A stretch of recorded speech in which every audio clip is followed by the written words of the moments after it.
अस्सलाम वालेकुम viewers, programme news talk में आऊं आहियां अव्हां जो मेज़बान गाज़ी झंडेर। अॼु के प्रोग्राम की शुरुआत कंदासीं। कराची में अॼु सिंध सरकार के तरफां सॾायल डोनर्स कॉन्फ्रेंस थी है। इन कॉन्फ्रेंस में पाकिस्तान पीपल्स पार्टी के चेयरमैन ऐं परॾेही वज़ीर बिलावल भुट्टो ज़रदारी समेत मुख़्तलिफ़ मुल्कनि के डोनर्स ऐं डोनर्स एजेंसियुनि शिरकत कई है। कराची के मकामी होटल में ये जेका तकरीब हुई उहा लाॻीतो 5 खां 6 कलाक जारी रही ऐं हिन तकरीब में ख़ासि तौर ते सिंध अंदरि बरसात खां पोइ वारी सूरत हाल ज़ेर बहस रही। इन हवाले सां मूंसां गॾु टेलीफोन लाइन ते मौजूदु आहे नाले वारो सहाफ़ी आजिज़ जमाली साहब, जंहिं पिणु अॼोकी ही तकरीब या अॼोको ही डोनर्स जो इजलास मूंसां गॾु अटेंड कियो आहे। पाण ॻाल्हि ॿोल कंदासीं त ही जेको अॼु सिंध सरकार जो इनिशिएटिव हो केतिरे हद ताईं काराइतो ऐं लाभाइतो साबित थींदो सिंध में जेके ॿोॾ जा मुतासिर आहिनि। अस्सलाम वालेकुम आजिज़ साहब। साईं वालेकुम अस्सलाम। आजिज़ साहब, अॼु त हिकिड़ी सुठी ॻाल्हि इहा आहे त अॼोकी डोनर्स कॉन्फ्रेंस में पाकिस्तान पीपल्स पार्टी जे चेयरमैन बिलावल भुट्टो ज़रदारी साहब इहो ऐलान कियो त हू घटि में घटि ईंदड़ 3 सालनि जे अंदरि समूरी सिंध में जेके मुतासिर आहिनि उनखे घर ठाराए ॾींदा। यकीनी तौर ते ऐं न रुॻो उनखे घर ठहियल मिलंदा बल्कि उन्हनि घरनि जा उनखे मालिकाना हक़ पिणु ॾियारण जो अॼु ऐलान कियो आहे। पाकिस्तान पीपल्स पार्टी जे चेयरमैन जो चवणु आहे त इन्हनि मालिकाना जेके हक़ हूंदा उहे घर धणियुनि खे न पर घर धियाणियुनि खे यानी औरतुनि खे ॾिना वेंदा। इन समूरी अॼु वारी कॉन्फ्रेंस जो जेको तत्व आहे जमाली साहब वो तव्हां वटि कहिड़ो आहे? साईं मुंहिंजे ख़्याल में ही हिकु चङी कॉन्फ्रेंस थी अॼु कराचीअ में जेकॾहिं ॾिठो वञे, जंहिंमें इलाही सारनि इंटरनेशनल इदारनि जा माण्हू हुया। वर्ल्ड बैंक जो नुमाइंदो हुयो, एशियन तरक़ियाती बैंक जो नुमाइंदो हुयो, अक़वाम मुतहदा जो नुमाइंदो हुयो, यूनिसेफ जो नुमाइंदो हुयो। मुल्क में ॾिठो वञे त कॉर्पोरेट सेक्टर जा काफ़ी सारा मशहूर माण्हू हुया, बैंकनि जा माण्हू, सोशल इदारनि जा माण्हू, हिनमें डोनर्स हिन में शरीक हुया। सिंध हुकूमत जी पंहिंजी पूरी टीम मौजूदु हुई, वज़ीर आला खां वठी वज़ीर ख़ारजा ताईं। त हिन में 3-4 ॻाल्हियूं मूंखे जेके अहम लॻियूं मुंहिंजे हिसाब सां। हिकिड़ो त हिन में बैंकूं काफ़ी अॻिते हुयूं जिन्हनि हिननि खे डिफरेंट ऐलान कया, पर इहो सम्झणु घुरिजे त जेके पैसा बैंक ॾींदी उहे लोन हूंदा, मदद न हूंदी, इमदाद न हूंदी। पर बहरहाल हिन बहरानी जीअं त बिलावल भुट्टो ख़ुदि चयो त असां सियासी ऐं मुआशी बहरान में घेरियल आहियूं, त हिन बहरानी कैफ़ियत में इहे पैसा बि हिननि जे लाइ जेको ॿोॾ मुतासिर माण्हू आहिनि उन्हनि खे उन बहरान मां कढण लाइ काफ़ी फ़ाइदेमंद साबित थींदा। जीअं वर्ल्ड बैंक जो कंट्री डायरेक्टर हुयो, उन इहो चयो वाज़े तौर ते त 1.7 बिलियन डॉलर यानी 1 अरब 70 करोड़ रुपया वर्ल्ड बैंक जी बोर्ड ऑफ गवर्नर मंजूर करे छॾिया आहिनि। 1 अरब 70 करोड़ डॉलर्स, ईअं न? जी हाँ, 1 अरब 70 1.7 यानी 1 अरब 70 करोड़ डॉलर इहो वर्ल्ड बैंक ॾींदी सिंध हुकूमत खे। इहा माना वॾी इनिशिएटिव हुई जंहिंजो बाक़ाइदा जेको कंट्री डायरेक्टर हुयो उन इन जो ऐलान बि कयो। ईअं वरी एशिया डेवलपमेंट बैंक जो जेको कंट्री डायरेक्टर हुयो उन चयो त मजमूई तौर सॼे पाकिस्तान सां असांजा जेके इक़्तिसादी मामला हलनि था, पर जेका रक़म ॾिनी वई आहे उनमें 200 मिलियन डॉलर यानी 20 crore dollar Asian development bank बि ॾींदी जेके सिंध जे ॿोॾ मुतासिरनि जे लाइ। उनखां सवाइ तव्हां मौजूदु हुया त बाक़ी बि खोड़ सारनि इदारनि जा जेके माण्हू हुया। यूनिसेफ वारनि चयो असां हेल्थ सेक्टर में कमु करे रहिया आहियूं, पर हिन में वॾो जेको सभ खां अहम प्रोजेक्ट हुयो जंहिंजो अॼु इफ़्तिताह बि कयो वियो, बिलावल भुट्टो ज़रदारी हुनजो इफ़्तिताह कयो। ॿोॾ मुतासिर माण्हुनि खे अॼु खां पैसा मिलणु शुरू थी विया आहिनि, घर ठाहिण यानी फी घर, हा घर ठाहिण जे लाइ फी घर खे या फी ख़ानदान खे अॼु पहिरीं किस्त जे तौरु 75,000 रुपया जारी थी विया, जंहिं ते ऑनलाइन उन्हनि माण्हुनि ॻाल्हायो बि सही, माण्हुनि जा कमेंट्स बि असां ॿुधा। ऐं इहो को 70,000 माण्हुनि ताईं फ़िलहाल पहिरें मरहले में इहा इमदादी रक़म वेंदी। हिननि इहो इलाही शफ़ाफ़ बणायो वियो आहे। हिन में हिकिड़ो पूरो बैंक ज़रिए ई सभु पैसा मिलनि था, शनाख्ती कार्ड। बिल्कुलु आजिज़ साहब जेका ॻाल्हि अॼु मूं नोट कई त जेका प्रेज़ेंटेशन हुई सिंध सरकार जे तरफ़ां हिन डोनर्स कॉन्फ्रेंस, पाण हिनखे सवली सिंधीअ में या सवली ॿोलीअ में चऊं था, त उन में सिंध सरकार सॼो जेको पैटर्न हुयो उहो मुतारिफ़ करायो ऐं ॿुधायो त हू कीअं उन्हनि सर्वे कई आहे मुतासिर इलाइक़नि जी ऐं मुतासिर घरनि जी कहिड़े शफ़ाफ़ तरीक़े सां सर्वे कई आहे ऐं कहिड़े शफ़ाफ़ियत सां ही पैसा ट्रांसफ़र कया वञनि पिया उहे मंज़र बि सिंध सरकार लाइव ॾेखारिया ऐं अॼोके हिन कॉन्फ्रेंस में सिंध सरकार जो जेको ही इनिशिएटिव आहे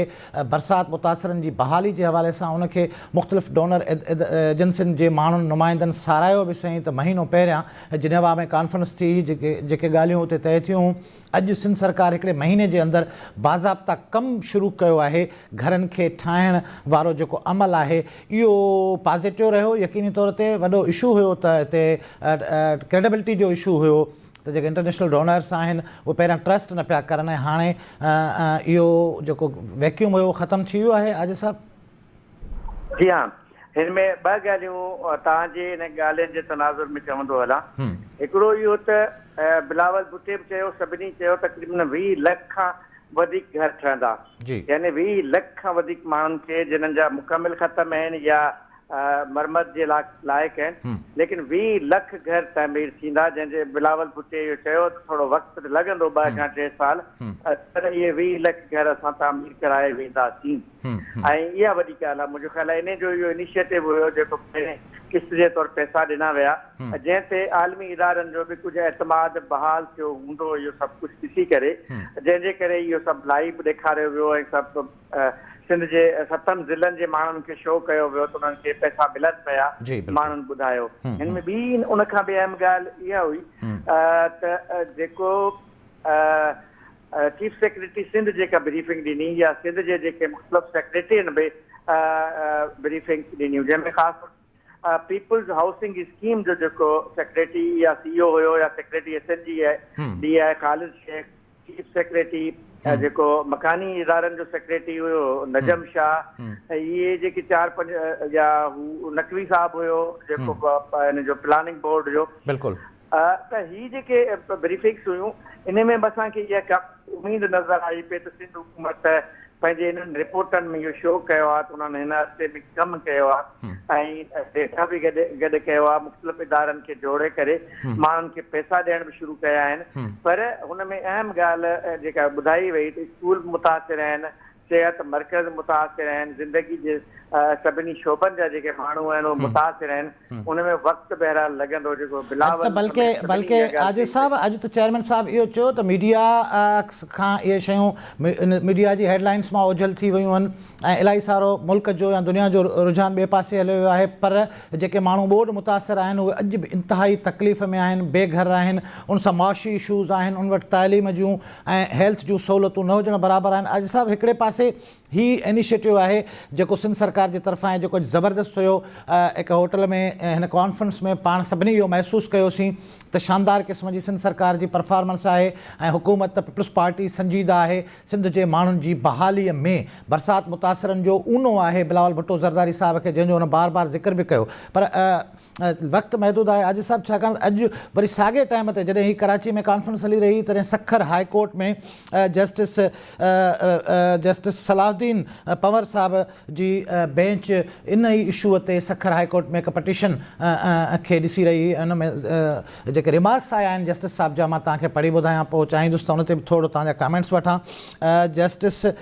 सलाहुद्दीन पंवर साहब जा रिमार्क्स आहिनि सखर हाई कोर्ट में बरसाति मुतासिरनि जी बहाली जी हिकु दरख़्वास्त ते त ॿोॾि मुतासिरनि खे मरण ॾिजे या वरी खेनि कंहिं ॿेट ते मुंतक़िल करे अचूं चौमासे जी मौसम ॿीहर अची रही आहे मुतासिर खुलियल आसमान हेठि वेठा आहिनि वटनि मानीअ जा बि पैसा न आहिनि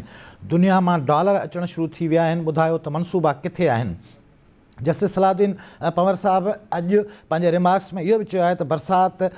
ऐं ॿोॾि खां पोइ असुलु किरदारु बहाली जे प्रोग्राम जो हो पर बहाली वारो इदारो किथे बि नज़र न पियो अचे अली असगर कनासरो रिहेबिलिटेशन जी प्रोग्राम जो PD आहे हू हिकु बि हाज़िरीअ ते पेश न थियो आहे इलाही सारा डिटेल्स रिमार्क्स आहिनि सखर हाई कोर्ट लाॻीतो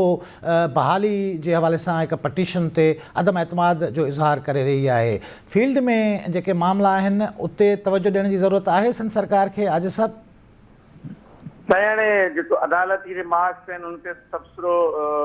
नथो करे सघिजे पर इहो हक़ीक़त त आहे न सिंध हुकूमत पंहिंजे तौर ते कमु करे पई उहो बि करे पई जेके आलमी इदारा पैसो ॾियनि पिया उहे बि ॾियनि पिया पर हिकु हक़ीक़त त इहा बि आहे न तलख़ अॼु पाण जेको बिलावल भुट्टे इहो तस्लीम कयो त 3 फसल ख़तम थी विया 3 फसल ख़तम थी विया ऐं हुन ख़ुदि इहा ॻाल्हि चई त 14% शायदि ॿुधाईं त अञा बि जेको इलाइक़ो आहे उहो पाणीअ जे हेठां जिते कुझु बि नथो थी सघे हाणे ज़ाहिर अदालतुनि जे साम्हूं वरी अहिड़ा मसइला बि ईंदा हूंदा न मतिलबु माण्हू त अञा बि दरबदर आहिनि माण्हू अञा ताईं रिहेबिलिटेशन जे मरहले में आहिनि